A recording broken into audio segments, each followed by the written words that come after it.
천국, 그곳은 어떤 곳일까요? 생각해 본 적 있나요? 아마도 무척 아름다운 곳이겠죠. 영화나 그림을 비롯한 사람의 상상에서 비롯된 이미지가 떠오를 수도 있을 것입니다. 혹시 보통 사람들처럼 신화적 장소로 받아들이고 있나요?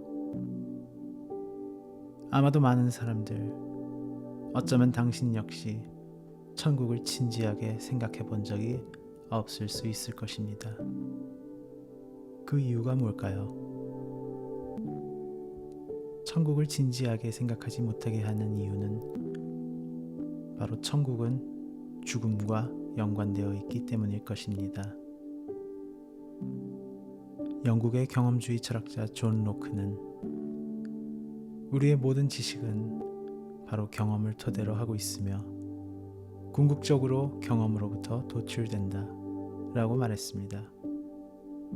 즉, 모든 지식이 경험을 토대로 한다면 결국 경험이 없는 영역은 인간의 지식 밖이고, 지식 밖이라는 말은 증명이 될 수 없기에 존재한다고 이야기할 수 없다고 말하는 것 같습니다.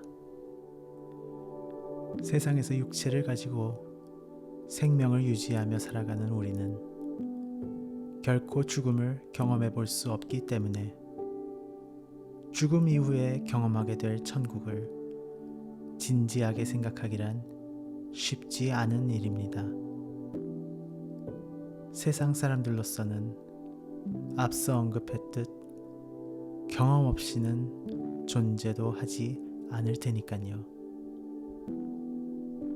또 한편으로는 많은 사람들은 자신이 세상을 살면서 선하게 살았다면 죽음 이후 갈 수 있는 곳이 천국이라 생각합니다.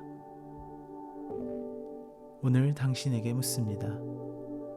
당신은 천국이 어떤 곳인지 진지하게 생각해 본 적이 있나요? 성경에서 말하는 천국이 어떤 곳인지 당신은 확실하게 대답할 수 있나요? 그리고 내가 그곳에 언젠가 갈 것이라는 확신이 있나요? 우선 천국은 하나님께서 거하시는 곳이고 예수 그리스도께서 계시는 장소이자 성령님께서 우리를 인도하시는 우리의 목적지이며, 무엇보다 천국은 우리의 손으로 만질 수 있고 모든 감각으로 느낄 수 있는 실제로 존재하는 장소입니다.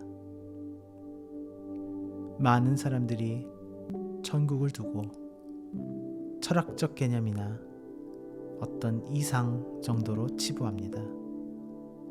하지만 그렇지 않습니다. 천국은 실제로 존재하는 물리적 장소입니다.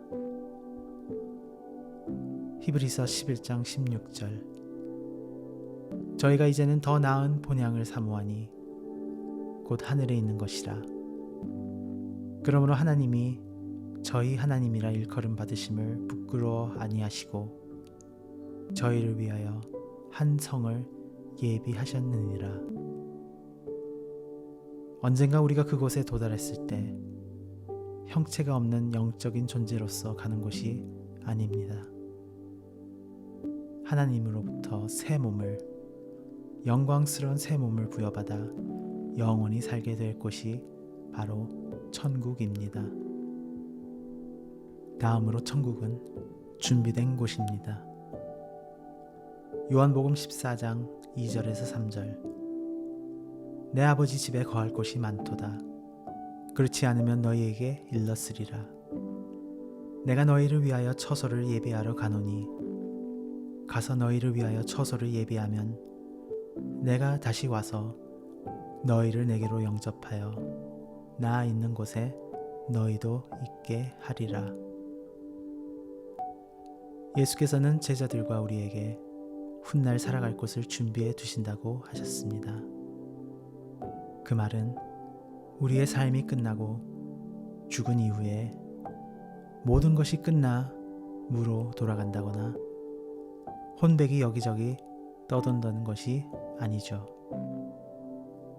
대부분의 세상 사람들은 죽음 이후에 관해 전혀 알지 못합니다. 겪어본 것도 아니고 누군가 확실히 겪고 그 경험을 이야기해 주는 것도 아니기 때문에 아무것도 알지 못합니다. 하지만 성경은 명확하게 말하죠. 주님께서는 그 자녀들을 위한 장소를 준비해 두신다고 말이죠. 요한계시록 21장 27절 무엇이든지 속된 것이나 가증한 일 또는 거짓말하는 자는 결코 그리로 들어오지 못하되 오직 어린 양의 생명책에 기록된 자들 뿐이라.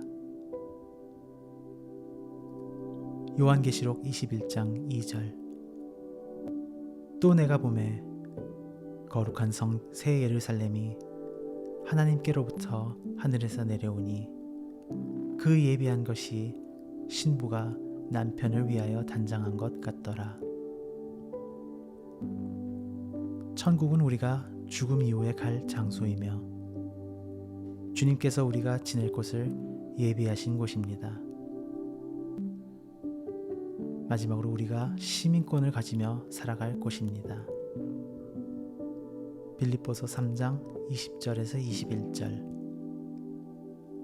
오직 우리의 시민권은 하늘에 있는지라 거기로서 구원하는 자 곧 주 예수 그리스도를 기다리노니 그가 만물을 자기에게 복종케 하실 수 있는 자의 역사로 우리의 낮은 몸을 자기 영광의 몸의 형체와 같이 변케 하시리라.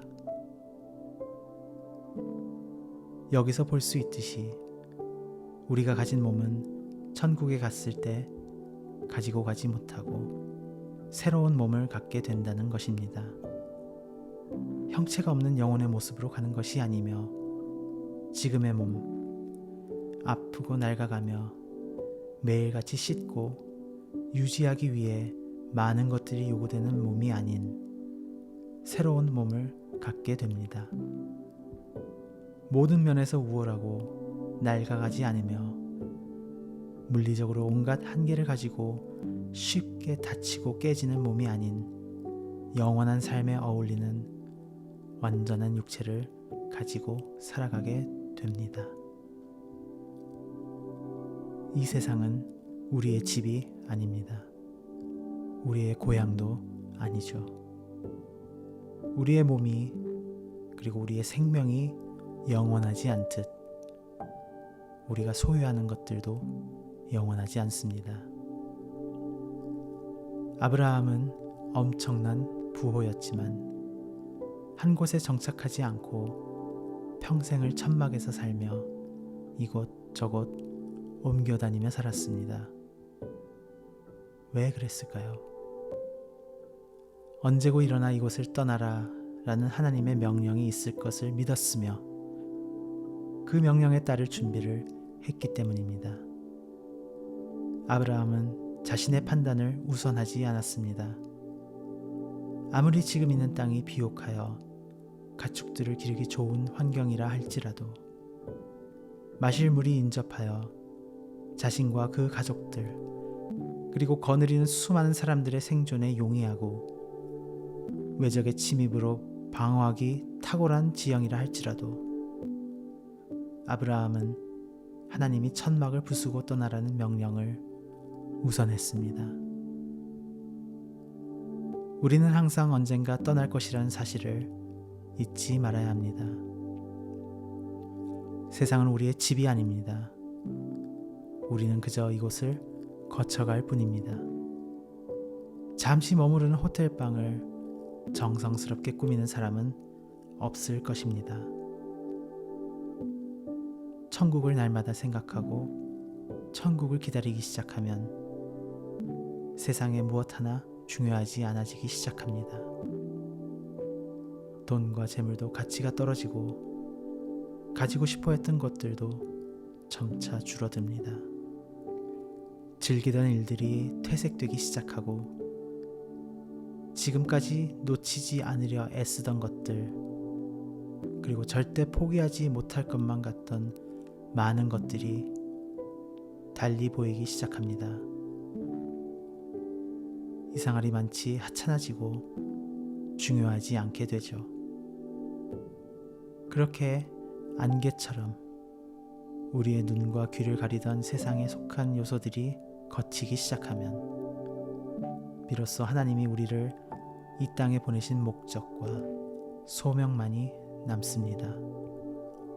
우리의 삶은 결국 천국을 향한 순례의 과정이고 하나님이 그 자녀들 각각에게 명하신 소명, 즉 미션 그 자체입니다. 많은 사람들이 내게 묻습니다. 세상에 그렇게 재미있는 게 없다면 무슨 낙으로 사냐고. 혹자는 내게 우울증이 있는 게 아닌지 의심도 합니다. 하지만 그들에게 답해주지 않은 이야기를 오늘 여러분께 분명히 말씀드릴 수 있습니다. 많은 아침을 기쁨으로 잠에서 깨고 많은 밤을 감사함을 간직한 채 잠이 듭니다. 어떤 어려움을 만난 하루가 되었든 나에게로 다가오는 폭풍을 멀리서 바라보게 되든 상관없습니다. 이 병으로 혹은 이 사고로 세상을 떠나게 된다 할지라도 궁극적인 평안함을 품고 그 모든 불행을 맞이할 수 있는 것은 나의 목적지가 정해져 있다는 확신 때문입니다. 로마서 14장 8절 우리가 살아도 주를 위하여 살고 죽어도 주를 위하여 죽나니 그러므로 우리가 살든지 죽든지 우리는 주의 것이라. 천국을 믿고 천국을 소망하고 천국을 사모하시기 바랍니다. 그 길이 막연하다고, 그 길은 현실적이지 않다고, 그 길은 허황되다고 세상은 그리고 사탄은 끊임없이 여러분을 흔들고 속이려 들 것입니다. 무시하십시오. 고개를 돌려 몸을 돌려 하나님을 바라보십시오. 목적지가 정해져 있는 삶을 사시기 바랍니다. 우리의 모든 지식은 바로 경험을 토대로 하고 있으며 궁극적으로 경험으로부터 도출된다. 한 철학자의 말을 앞서 인용했던가요? 경험해 보시기 바랍니다. 천국을 소망하며 그곳에 거하시는 하나님께 내 삶의 모든 것을 맡기고 하나님의 응답을 경험해 보시기 바랍니다. 삶이 완전히 변화되는, 다시는 예전으로 돌아갈 수 없는 자신을 발견하게 될 것입니다. 골로새서 3장 1절에서 4절 그러므로 너희가 그리스도와 함께 살리심을 받았으면 위의 것을 찾으라. 거기는 그리스도께서 하나님 우편에 앉아 계시느니라. 위의 것을 생각하고 땅의 것을 생각지 말라. 이는 너희가 죽었고 너희 생명이 그리스도와 함께 하나님 안에 감추었음이니라. 우리 생명이신 그리스도께서 나타나실 그때에 너희도 그와 함께 영광 중에 나타나리라.